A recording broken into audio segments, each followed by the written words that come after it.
आज हमने इम्पोर्टेंट जो आपकी किसी भी इंडस्ट्री में या किसी भी गवर्नमेंट टेस्ट के लिए आपने जो केमिकल इंजीनियरिंग के टेस्ट में जो अपेयर होना है उसमें जो इम्पोर्टेंट एमसीक्यूज आते हैं, जो आपके जो टिप्स हैं टेस्ट को क्वालिफाई करने के लिए और इंटरव्यू को क्वालिफाई करने के लिए, उससे रिलेटेड मैंने कुछ सेक्शंस बनाए हैं, कुछ एमसीक्यूज बनाए हैं, जो और कुछ सब्जेक्ट्स बताए हैं, कुछ गाइडलाइंस बताई हैं, जो कि आपकी बहुत हेल्प करेंगी। अगर आप इन्हीं एमसीक्यूज को कर लेते हैं, उनसे रिलेटेड एमसीक्यूज को कर लेते हैं और इन्हीं सब्जेक्ट्स को सिर्फ पढ़ लेते हैं, तो आप जो है ना वो टेस्ट को क्वालिफाई कर लेते हैं। तो आइए हम चलते हैं अपने नेक्स्ट सेक्शन की तरफ। तो जो बेसिक्स, जो मोस्ट इम्पोर्टेंट सब्जेक्ट्स हैं जिनसे मोस्टली एमसीक्यूज आते होते हैं, वो है आपका सब्जेक्ट केमिकल इंजीनियरिंग, थर्मोडायनामिक्स और chemical reaction engineering, process heat transfer. इसके क्वेश्चंस आते हैं जैसे आपके पास shell and tube heat exchanger होता है, डबल पाइप हीट एक्सचेंजर्स होते हैं, फ्लूइड मैकेनिक्स में से एमसीक्यूज आते हैं, फ्लूइड डायनामिक्स में से एमसीक्यूज आते हैं और मैस ट्रांसफर सब्जेक्ट में से एमसीक्यूज होते हैं। सफिशिएंट प्रोसेस में से आपके पास मैस सेपरेटिंग एजेंट्स कौन से हैं, या किस जगह पे आपसे पूछा जाएगा कि अगर रेसिड्यू बन जाए तब आपकी जो है लिक्विड और वेपर्स की कंपोजिशंस क्या होंगी। तो आइए चलते हैं एमसीक्यूज की तरफ। तो जो ये अभी लेटेस्ट जो अभी इस साल टेस्ट हुए हैं उनमें मोस्टली रिपीटेडली आने वाले एमसीक्यूज हैं। फर्स्ट एमसीक्यूज ये था कि व्हाट वाज करेक्शन फैक्टर, जिसको हम एफटी फैक्टर कहते हैं, जो हम एस और आर की जो है रेशियो निकालने के बाद एक ग्राफ से हम देखते हैं करेक्शन फैक्टर, वो हम is applied in case of heat exchanger. किस केस में आप हीट एक्सचेंजर के किस केस में आप उसको यूज करते हैं। तो ऑप्शन 1 था सिंगल पास के लिए, ऑप्शन 2 था मल्टीपल पास के लिए, ऑप्शन 3 था shell and tube heat exchanger के लिए, ऑप्शन 4 था किसी के लिए भी नहीं।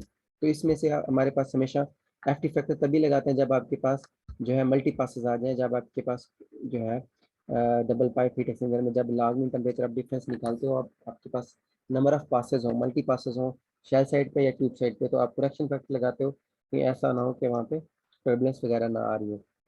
तो इसका आप करेक्ट ऑप्शन है मल्टी पासेस।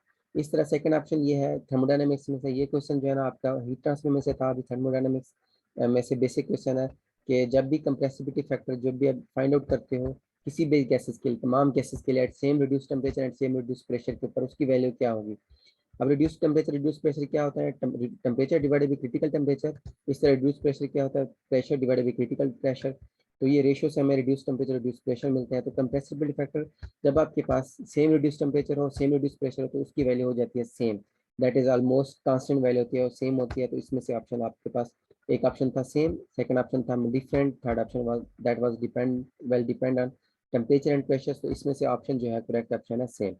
इस तरह एक और एमसीक्यू आया हुआ था कि फर्स्ट लॉ ऑफ थर्मोडायनामिक्स किसी भी स्टेडी स्टेट ओपन सिस्टम के लिए, जब ओपन सिस्टम की बात की तो आपने यहाँ पे इंथैल्पी की टर्म्स लेके आनी है। तो इंट्रॉपी वाला क्वेश्चन भी गया, यहाँ पे जीरो सिस्टम आपका सिस्टम में फ्लो हो रहा है और जो है स्टेडी स्टेट प्रोसेस है तो आपके पास क्यू और डब्ल्यू की फॉर्म में आ जाएगा। अगर यहाँ पे आपसे क्वेश्चन में ये भी पूछ लेता है कि वो कह देता है कि जो है आपके पास एडियाबेटिक सिस्टम है, ये जीरो हो जाएगी, और आपको दे देता है कि वर्क निकालो और हीट बता देता है कि उसकी अमाउंट इतनी है, तो आपके पास नेगेटिव वर्क फॉर्म में आएगा, work done by the system होगा। तो इसी फार्मूले को यूज करके आप वो भी फाइंड आउट कर सकते हैं। फार्मूले में वैल्यूज पुट करें लेफ्ट साइड पे और राइट साइड पे और अननोन फाइंड आउट कर लें। इस तरह आपके पास एक और क्वेश्चन है जो कि आपकी बेसिक अंडरस्टैंडिंग का है। आपके पास जो है ना जो है बेसिक केमिकल प्रोसेस इंडस्ट्री में से एमसीक्यूज है। Anion exchanger is used to remove which kind of hardness, it will remove permanent hardness, it will remove either temporary hardness, it can remove both hardness or it will remove none of the above. So नैन exchanger हमेशा हम permanent hardness को remove करते हैं। जैसे आप जो है अगर देखें तो फिटाइन एक्सचेंजर भी यूज़ करते हैं, नैन एक्सचेंजर भी यूज़ करते हैं। जितने भी केमिकल इंडस्ट्रीज हैं वहाँ पे आप जो बेसिक और कंपोनेंट के लिए NaOH यूज़ करते हैं, इसके लिए सल्फ्यूरिक एसिड यूज़ करते हैं मोस्टली जो है आपकी हार्डनेस को रिमूव करने के लिए। अब इसके बाद एक और एमसीक्यूज है एनर्जी इंजीनियरिंग में से कि net and grass calorific value, यानी एक नेट क्लोरिफिक वैल्यू जिसमें मॉइस्चर कंटेंट इंक्लूड होते हैं, ग्रास क्लोरिफिक वैल्यू में मॉइस्चर कंटेंट इंक्लूड नहीं होते। आप fuel will be the same, कब इक्वल हो जाएंगी, क्योंकि जब आपके पास मॉइस्चर जब मॉइस्चर कंटेंट ना आए, और मॉइस्चर कहाँ से बनता है, वाटर से बनता है, और वाटर कब कब बनता है, जब आपके पास हाइड्रोजन के कंपाउंड्स आ जाए। तो first option was hydrogen and hydrogen content are zero, second option है इफ दी ऐश कंटेंट, उसमें अगर कोई ऐश वगैरह नहीं आती वो जीरो हो जाते हैं, या उसके पास carbon content zero very low होते हैं, या आपके पास किसी भी सर्कमस्टांसेस में नहीं हो सकते, जो है ना, दोनों वैल्यू सेम नहीं हो सकती। तो इसका ऑप्शन है जब हाइड्रोजन हाइड्रोजन कंटेंट आपके पास जीरो हो जाए। क्यों ऐसा ऑप्शन है? बिकॉज क्योंकि हमारे पास net calorific value, gas calorific value तभी सेम होगी जब आपके पास मॉइस्चर कंटेंट उसमें हो ही ना, वो जीरो हो जाए। इस तरह एक और एमसीक्यूज है। द इंपेरिकल फार्मूला आपके पास क्या हो जाएगा किसी भी कंपाउंड का, एसओ का, जब उसकी जो है उसमें सल्फर की परसेंटेज भी 50% है और ऑक्सीजन की परसेंटेज भी 50% है, तो इसको हम कैलकुलेट करते हैं। अब इसको कैसे कैलकुलेट करेंगे? इसका एक फार्मूला होता है, मैं यहाँ पे लिख देता हूँ। अब इसका फार्मूला ये है कि परसेंटेज किसी भी एलिमेंट के लिए परसेंटेज ऑफ एस सल्फर की किसकी इक्वल हो जाएगी, जो है number of sulphur atoms, number of atoms multiply by उसका atomic mass, mass of sulphur divided by molar mass of the compound,